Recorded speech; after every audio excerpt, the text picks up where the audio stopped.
Il a posé sa main sur ma poitrine, puis a dit calmement qu'il ne ressentait rien. Et il a souri, comme un voisin, pas comme un mari. Et c'était seulement le début. Je me suis mis à réfléchir. Quand est-ce que tout a commencé à basculer? La première nuit de notre mariage, elle s'est enfermée dans la chambre d'amis. Pas de dispute, pas de mots durs, juste un « je suis fatigué ». Je suis resté assis sur le bord de notre lit conjugal, les draps impeccablement tirés, à fixer la porte fermée. Je n'ai pas bougé. Pas cette nuit-là, ni les suivantes. Le matin, elle préparait le petit déjeuner, café, tartines, parfois même une fleur sur la table. Une mise en scène parfaite. « Tu veux du miel ou de la confiture ?» demandait-elle avec le sourire, comme si rien n'était étrange dans le fait qu'on vive en colocataire à peine mariés. Elle s'habillait avec soin, partait au travail avant moi. Aucun baiser, aucun regard. Juste un « à ce soir !» prononcé avec cette voix douce et distante qui ne laissait aucune accroche. Je me souviens m'être dit « peut-être qu'elle est simplement pudique, peut-être qu'elle a besoin de temps. Après tout, les choses vont se construire. C'est normal, non ? Le mariage, c'est un ajustement. » Mais quelque chose clochait. Même ces silences semblaient méthodiques, calibrés. Chaque geste semblait calculé pour éviter tout contact réel. Les repas étaient des performances. Elle riait à mes blagues, mécaniquement. Elle posait des questions, jamais trop profondes. Et moi, j'essayais. Encore et encore. Un massage d'épaule, une main effleurée, une invitation à sortir en week-end. Tout revenait contre moi comme une balle molle lancée contre un mur de verre. Pas de rejet, mais aucun retour non plus. Un soir, j'ai essayé d'en parler. Je sens qu'on s'éloigne, qu'on ne se trouve pas. On peut essayer de comprendre, ensemble ? Elle a hoché la tête. Oui, bien sûr. Tu veux que je cuisine quelque chose de spécial demain ? Elle n'avait rien entendu. Ou plutôt, elle avait entendu, mais choisi d'esquiver. Encore. La nuit suivante, je me suis levé, pieds nus, sur le parquet froid, et j'ai poussé doucement la porte de la chambre d'amis. Elle dormait, dos tourné, les épaules raides comme une statue. Même dans son sommeil, elle me tenait à distance. Je suis resté là quelques secondes, puis j'ai reculé. Je suis retourné dans notre lit vide, le cœur battant, sans comprendre pourquoi je me sentais comme un intrus dans ma propre maison. Un dimanche, alors que je passais devant la salle de bain, j'ai entendu son téléphone vibrer. Un message s'affichait sur l'écran. De sa sœur. Il disait simplement « Alors, tu tiens bon ? Toujours rien ?» J'ai reculé. J'ai cru que j'avais mal lu, mais non. Toujours rien.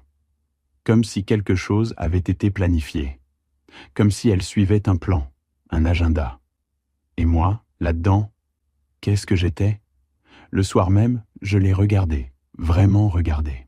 Sa manière de replier sa serviette avec précision, son regard qui évitait le mien juste au bon moment, son « bonne nuit » déposé comme une facture sur une table. J'ai eu cette image soudaine, un contrat, signé, scellé, rangé dans un classeur, et moi, le contenu oublié. Je me suis demandé, est-ce que c'est ça, le mariage pour elle ? Un protocole, un refuge administratif, un cadre rassurant ? Est-ce qu'elle m'a jamais aimé ? Est-ce qu'elle voulait seulement cocher une case, remplir un rôle, sécuriser une existence ? J'ai commencé à douter de tout, chaque souvenir, chaque sourire, et surtout, de moi-même. Le matin suivant, j'ai observé ses gestes comme un étranger scrute une inconnue dans un train. Elle coupait sa tartine avec soin, buvait son café en silence. Rien de changé, tout trop normal. Je suis resté là, devant ma tasse, à la regarder sans rien dire. Elle m'a souri. « Tu ne travailles pas aujourd'hui ? » ?»« Si, j'ai juste mal dormi. » Elle a hoché la tête, comme on répond à un bruit de fond. Puis elle s'est levée, a attrapé son sac. « Tu veux que je prenne quelque chose au marché ce soir ? » ?»« Ce que tu veux. » Elle est partie. Et dès que la porte s'est refermée, le silence est devenu lourd, sourd, comme une pièce sans oxygène. J'ai pris son téléphone. Pas pour espionner, je me suis dit, juste pour comprendre. Il n'y avait pas de verrou, rien. Comme si elle savait que je ne fouillerais jamais. Ou comme si elle s'en fichait. Les messages étaient un peu banals. Trop. Beaucoup de discussions avec sa sœur. Rien de compromettant, mais tout sonnait faux. Des phrases comme « Il ne pose pas trop de questions » ou « Tu tiens combien de temps encore ?» Je ne savais plus ce que je regardais. Était-ce un code, une farce, ou pire, un plan? Je suis allé marcher dans le quartier, incapable de rester dans cet appartement trop bien rangé. Les volets ouverts à angle parfait, les coussins alignés sur le canapé, une vie témoin, une vitrine. Je suis passé devant une boulangerie où nous allions les premiers mois. La vendeuse m'a reconnu. Ah, toujours ensemble, les amoureux? Elle ne vient plus? J'ai esquissé un sourire. Elle travaille beaucoup. Dommage. Elle rayonnait ici. C'était mignon, vous deux. Je suis rentré, lentement. J'ai ouvert une bouteille de vin à 11 heures du matin. Je ne bois jamais à cette heure-là, mais j'avais besoin de casser le rythme, de sentir que j'étais encore capable de faire un choix spontané. Vers 15 heures, je suis allé dans la chambre d'Amy. Sa chambre. J'ai ouvert les tiroirs. Pas pour chercher, pour ressentir. Je ne savais même pas ce que j'espérais y trouver. Un indice, une preuve, une explication. Tout était rangé. Aucun journal intime, juste des carnets à peine utilisés. Mais dans l'un d'eux, entre deux pages blanches, une note griffonnée. Ne pas m'attacher, ne pas céder, rester clair. Pas de signature, pas de date. Mais c'était son écriture. Elle avait écrit ça, ici, chez nous, ou plutôt, chez moi. Cette nuit-là, j'ai fait semblant de dormir quand elle est y rentrée. Je l'ai entendue poser ses clés, enlever ses chaussures, aller dans la cuisine. Elle ne m'a pas rejoint. Elle n'a même pas vérifié si j'étais là, comme si ma présence n'avait plus d'importance, ou n'en avait jamais eu. Je me suis rappelé une scène, des mois plus tôt, quand je l'avais surprise en train de pleurer dans la voiture, après une visite chez ses parents. Je lui avais demandé ce qu'il se passait. Elle avait juste dit « Je suis fatiguée, c'est tout ». Je n'avais pas insisté. J'avais cru respecter son espace. En réalité, j'avais abandonné sans le savoir. Maintenant, je revoyais cette larme non expliquée. Ce silence, ce mur. Et je comprenais. Elle ne voulait pas de mon réconfort, pas de ma proximité. Elle ne voulait rien construire. Elle voulait maintenir, garder, protéger. Mais quoi? Et contre qui? Je ne savais plus si j'étais naïf ou simplement lâche. Je voulais comprendre, oui, mais je craignais aussi la réponse, parce qu'elle pourrait m'obliger à agir. Et je n'étais pas encore prêt. Pas encore. Je me suis réveillé avec une idée fixe. Tester. Plus attendre, plus observer. Agir, même à petite échelle. Juste pour voir. Je lui ai proposé un week-end à Annecy. Une escapade, comme avant. Lac, hôtel, vélo. Elle a souri, presque surprise. C'est une idée sympa. Tu veux vraiment y aller? Oui, toi non? Si, bien sûr. C'est inattendu, mais pourquoi pas? Je l'ai observée pendant qu'elle rangeait son assiette. Son ton était doux, mais neutre. Aucune excitation. Comme si elle disait oui à une réunion. Pas un projet en amoureux. Le vendredi soir, elle a annulé. Un mail urgent, un collègue malade, une réunion déplacée. Tout sonnait crédible. Parfaitement crédible. Trop. J'ai pris la voiture et j'y suis allé seul. À l'hôtel, j'ai pensé à appeler un ami, mais j'ai réalisé que je n'avais parlé à personne de tout ça. Pas un mot. Parce que, comment expliquer un vide? Comment raconter l'absence d'un lien, d'un contact, d'un battement partagé? On peut décrire une dispute, un adultère. Mais l'indifférence? L'effacement progressif de soi dans un couple fonctionnel? Le lendemain matin, j'ai ouvert mon ordinateur et cherché dans mes mails les échanges que nous avions eus pendant les préparatifs du mariage. Des détails logistiques, des listes, des budgets. Et soudain, j'ai vu un nom oublié. Delphine Marchand, thérapeute conjugale. J'avais complètement oublié qu'on avait consulté une fois avant de se marier. À son initiative. Elle avait dit que c'était préventif, que c'était bien de poser des bases saines. J'ai retrouvé le nom de la thérapeute. J'ai appelé. La secrétaire m'a dit que les enregistrements des séances étaient conservés à titre confidentiel pendant 2 ans. Il en restait 1 mois. Vous êtes l'un des participants? Oui, je suis le mari. Je dois demander une autorisation à madame pour une copie. Pas nécessaire. Je viens les écouter sur place. Je prends rendez-vous. Le lundi, j'étais là, dans ce cabinet impersonnel, mur gris, canapé vert. J'avais la gorge nouée. Je ne savais pas ce que je cherchais. Mais dès les premières minutes de l'enregistrement, j'ai su que quelque chose clochait. Ma voix était hésitante. Je parlais de projet, d'envie. Elle parlait de stabilité, de cadre, de sécurité émotionnelle. Pas une fois le mot « amour ». Pas une fois « nous ». Seulement « je », mes repères, ma paix. Puis la phrase, claire, lente, posée. Je n'ai jamais cru à la fusion. J'ai besoin d'un mariage fonctionnel, pas passionnel. Pour moi, c'est une organisation de vie, pas une histoire d'âme. Le psy avait hoché la tête.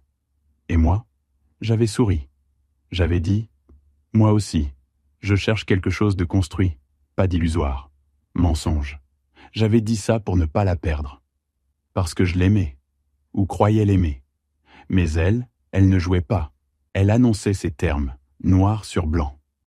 Et moi, j'avais signé sans lire. En sortant du cabinet, j'ai appelé un vieil ami, Julien. On ne s'était pas parlé depuis 1 an. Il a décroché avec sa voix éraillée. « Eh vieux, quelle surprise. J'ai besoin de te parler. T'es libre ce soir ? Toujours pour toi. On s'est retrouvés dans un bar près du canal. J'ai tout raconté. Il m'a écouté sans m'interrompre. Puis il a dit « Tu veux mon avis ? Elle n'a pas triché. Elle t'a prévenu. T'as juste pas voulu entendre. » Alors c'est ma faute ? Non. Mais c'est ta responsabilité maintenant. Il avait raison. Ce n'était plus une question de savoir si elle m'aimait. C'était une question de ce que moi, je tolérais, ce que j'acceptais de vivre. Le lendemain, j'ai fait une liste. Des faits, des gestes, des phrases.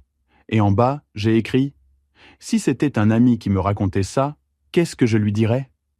La réponse était simple. « Pars. » Je n'ai pas dormi cette nuit-là. Pas parce que je doutais encore, non, mais parce que j'essayais d'imaginer ce que ça ferait. De partir. Pas fuir. Pas claquer la porte. Juste sortir du contrat. Reprendre possession de ma vie. Nommer ce qui s'était passé. Un consentement faussé. Une forme douce, mais froide, de manipulation. Un mariage vidé de substance avant même d'avoir commencé. Le matin, elle m'a trouvé à table, les yeux cernés, une pile de papier devant moi. « Tu fais les comptes ? Non ? Je lis le code civil. » Elle a souri, croyant à une blague. Je n'ai pas souri en retour. Son regard s'est figé. Elle a posé lentement sa tasse. « Qu'est-ce que tu cherches exactement ? » L'article sur le vice du consentement. Le mariage contracté, sous de fausses représentations. « Tu plaisantes ? Non ? » Silence. Long. Elle s'est assise. « Tu veux me faire un procès ? Je veux que ce soit reconnu pour ce que c'est, pas une rupture, une annulation. » Elle a inspiré, profondément. « Tu sais très bien que je ne t'ai jamais menti. Justement, tu as dit les choses. Froidement. » Et moi, j'ai fait semblant de ne pas entendre. Elle s'est levée, a tourné en rond dans le salon. « Tu veux vraiment étaler ça devant un juge ? Tu veux qu'on dise que je suis une manipulatrice ? Tu veux quoi, au fond ? » La vérité. Et soudain, pour la première fois, elle a haussé la voix. « Tu n'as pas été trompé. Tu as été aveugle. Tu m'as projeté une histoire d'amour que je n'ai jamais racontée. » Elle avait raison. C'est ce qui rendait ça pire. Ce n'était pas une trahison. C'était une erreur de lecture. Une illusion entretenue par 2 personnes pour des raisons opposées. Je me suis enfermé dans mon bureau. J'ai commencé à rédiger la lettre à l'avocate. La main tremblante. Pas de colère. Pas de haine. Juste cette lucidité froide, presque médicale. Comme quand on doit annoncer à un proche que la personne qu'il croyait vivante est morte depuis longtemps. Mais dans l'après-midi, elle est entrée sans frapper. Elle avait changé. Pas dans le visage, ni la voix, dans la posture. Plus droite, plus dure. « Tu veux jouer la guerre ? Très bien. Mais souviens-toi que j'ai aussi mes armes. » J'ai levé les yeux. « Ce n'est pas une guerre, c'est un constat. Alors je te ferai payer le prix de ce constat. » Elle est ressortie. Et là, j'ai senti la peur. Vraiment. Pas une peur vague, mais une terreur précise. Elle avait des moyens, des réseaux. Et moi, j'étais seul. Le soir même, j'ai reçu un mail d'un collègue du bureau. Un message étrange. « Tu vas bien? Tu veux en parler ?» Je ne comprenais pas. J'ai répondu « Pourquoi tu me demandes ça ?» Il a renvoyé une capture d'écran, un post sur un forum juridique. Mon mari m'accuse de fraude alors que je l'ai toujours respecté. Que faire face à un homme paranoïaque et instable? Anonyme. Mais tout le monde pouvait deviner. Elle avait lancé l'attaque préventive. Elle me faisait passer pour un fou. J'ai failli tout arrêter, enterrer ça, accepter. Mais à minuit, en scrollant les messages, je suis retombé sur cette note manuscrite. Ne pas m'attacher, ne pas céder, rester clair. Et j'ai compris que ce n'était pas une impulsion, c'était une stratégie, de longue date. Froidement bâtie, je me suis effondré sur le parquet, dos contre la bibliothèque. J'ai pleuré. Pas de tristesse, de honte, d'avoir cru, d'avoir justifié, d'avoir défendu. Un cadre est tombé du mur. Ma photo, seule, devant l'église le jour du mariage. Elle n'y était pas. Elle avait refusé la photo à deux. Je n'aime pas poser, avait-elle dit. J'avais ri. Quel idiot. Je me suis relevé lentement, ramassé le verre, jeté la photo. Puis j'ai ouvert l'ordinateur. Et j'ai tapé « Avocat annulation mariage Paris ». J'étais au fond, mais je touchais enfin la vérité. L'avocate s'appelait Maître Renaud. Voix calme, regard dur. Elle n'a pas cligné des yeux quand j'ai raconté l'histoire. « Vous avez des preuves ? Une note manuscrite, des extraits audio d'une séance. Un comportement constant, documenté, des messages. Parfait. On ne travaille pas avec les émotions ici. On travaille avec les faits. » Elle a dressé une liste. Chronologie, témoins, expertise, rien de théâtral. Juste de la structure. Ce sera long, m'a-t-elle dit, et elle tentera de retourner l'affaire contre vous. Préparez-vous à tout perdre avant de récupérer quoi que ce soit. Je suis sorti de son cabinet sonné. Il pleuvait. Paris lavé, gris, glacial. Mais quelque chose en moi s'était redressé. Une colonne vertébrale, enfin retrouvée. Le soir, je l'ai vue dans la cuisine, un torchon à la main. Elle a tourné la tête. « Tu comptes rentrer dans une guerre d'usure ? Tu veux qu'on s'épuise tous les deux ?» Je n'ai rien répondu. Elle a soupiré. « Tu étais censé être un adulte. Tu pouvais juste partir. Pourquoi tu veux salir ?»« Je ne salis pas. Je nettoie. » Elle a baissé les yeux. « Tu crois vraiment que quelqu'un te croira ? Un mariage raté, ça arrive. Pas besoin d'en faire une scène judiciaire. » Mais j'avais compris une chose. Elle n'avait pas peur du départ. Elle avait peur de l'étiquette, du mot exact, fraude. Parce que le mot transforme un malaise en faute, un flou en responsabilité. 2 jours plus tard, Maître Renaud m'a appelé. J'ai trouvé un angle plus large. Il ne s'agit pas seulement de tromperie dans le couple. Il y a une intentionnalité répétée. On peut parler de schéma, peut-être même de précédent. Vous voulez dire, si elle a déjà utilisé ce type de mariage comme levier, alors on peut l'étendre à un abus systémique. Comment on le prouve ? On cherche. Vous me donnez tous les noms, toutes les adresses. Amis, ex, collègues. Et là, un souvenir m'a percuté. Une conversation, oubliée depuis longtemps. Une amie d'elle, Sophie, qui un jour, dans un dîner, avait dit « Tu fais toujours les bons choix, toi. Stratégique, efficace. Tu vas nous montrer comment on sécurise sa vie. » Et elle avait répondu « C'est pas si compliqué, faut juste pas se laisser attendrir. » À l'époque, j'avais trouvé ça drôle. Aujourd'hui, c'était une clé. J'ai retrouvé Sophie sur LinkedIn. Je lui ai écrit, sous un faux prétexte. Elle a accepté de boire un café. Je suis arrivé en avance. Elle était là, tailleur sobre, sourire tendu. « Alors, comment va votre star du rationnel ?» Je l'ai fixée. « Tu savais ?» Elle a baissé les yeux. « J'ai jamais compris pourquoi elle t'avait choisi. Toi, t'étais sincère. » Et les autres ? Elle n'a pas répondu. Juste, tu sais, pour elle, le couple, c'est une forme d'armure. Elle n'aime pas être seule, mais elle déteste dépendre. Elle optimise. Elle m'a épousé pourquoi ? Pour la case ? Le statut. T'étais fiable, discret, propre. Je l'ai remercié. Pas pour sa franchise, pour l'arme. Parce que chaque mot qu'elle venait de dire devenait un clou dans le cercueil du mensonge. En sortant, j'ai croisé un vieux monsieur qui marchait lentement sous la pluie. Il m'a regardé, a hoché la tête et m'a dit « Faut pas laisser les fantômes écrire la suite ». Et j'ai pensé « C'est exactement ça. Ce que je vivais, ce n'était pas une histoire d'amour morte. C'était un fantôme, une projection. Maintenant, il fallait l'exorciser. Officiellement, définitivement. Le plan s'est mis en place comme un mécanisme froid. Pas de place pour l'hésitation, plus maintenant. J'étais devenu autre chose. Pas un vengeur, un chirurgien. Je ne voulais plus blesser. Je voulais extraire, nettoyer.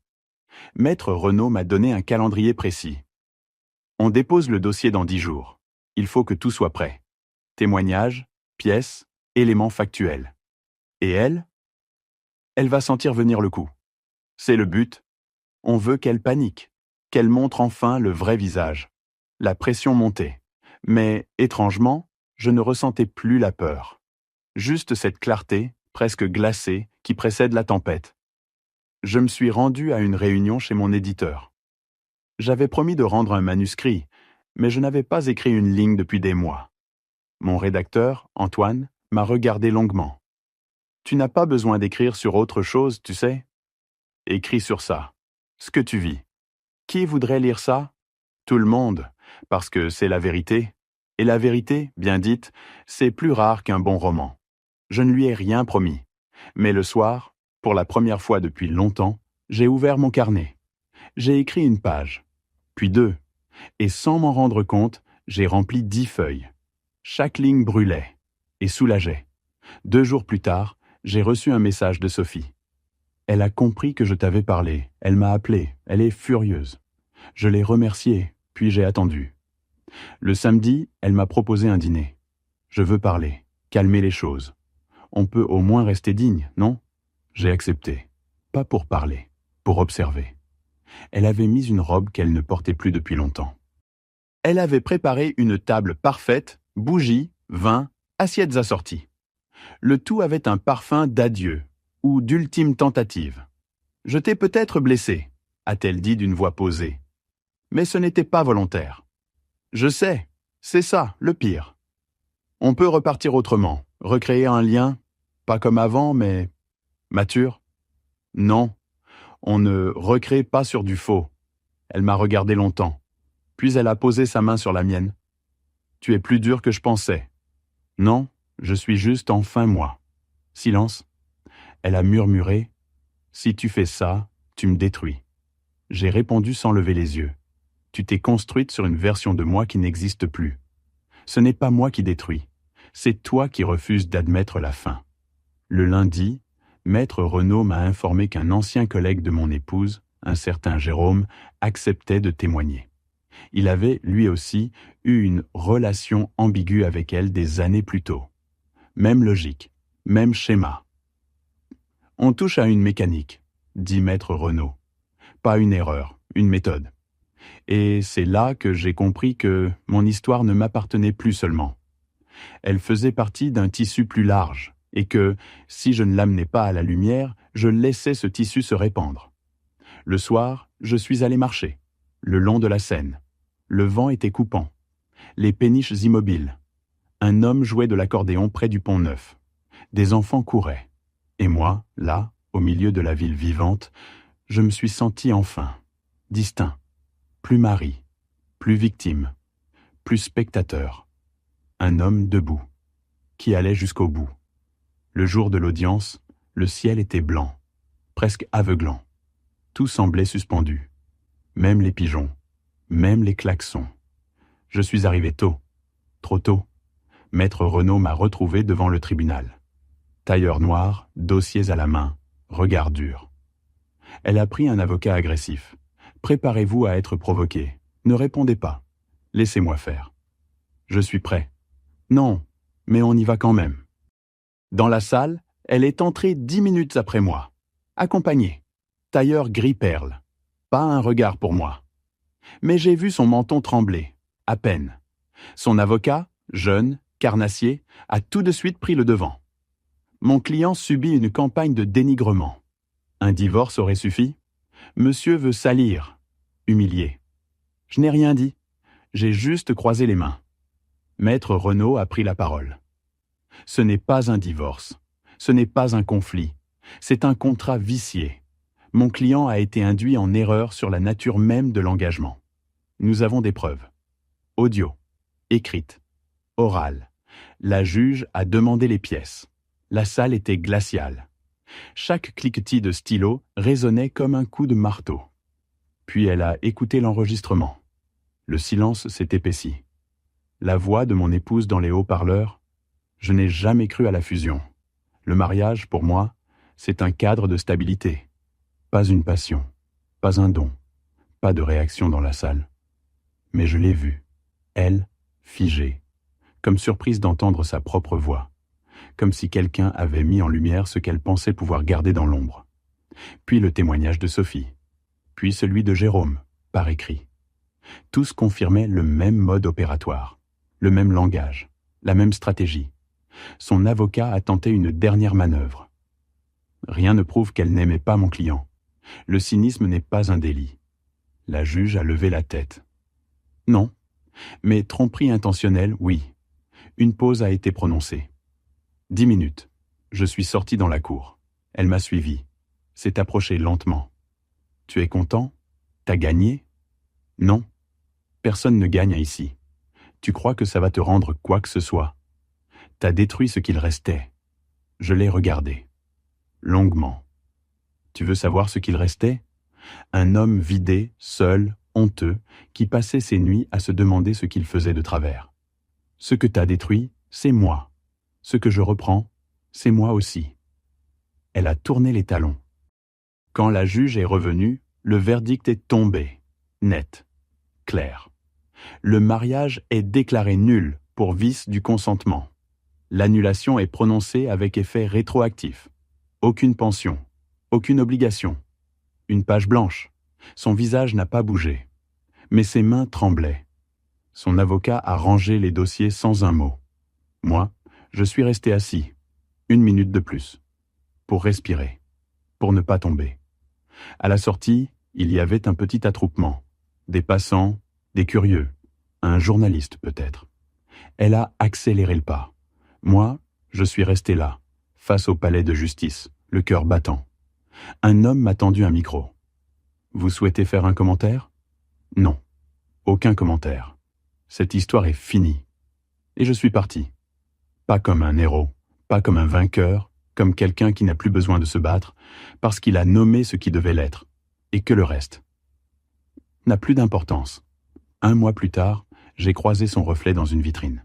Ce n'était pas elle, juste une femme, de dos, manteau gris, même démarche. J'ai continué à marcher sans ralentir.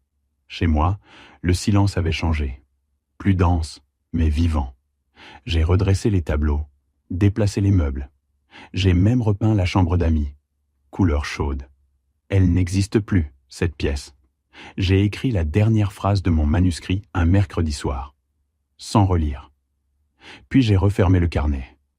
Je n'écrivais plus sur elle. Je n'écrivais même plus sur moi. J'écrivais sur la clarté, sur ce qu'on gagne en perdant. Un matin, j'ai reçu une enveloppe, pas de nom. À l'intérieur, une photo. Nous deux, devant la mairie. Je la tenais par la taille. Elle souriait à peine. Derrière, juste un mot, écrit à la main. Désolé, trop tard. Je n'ai rien ressenti. J'ai posé la photo dans un tiroir, pas par nostalgie, par lucidité. Pour me souvenir, un jour, si j'oublie. Puis j'ai pris mon manteau. Il faisait froid. Mais c'était un froid net, qui ne mentait pas. Je suis sorti.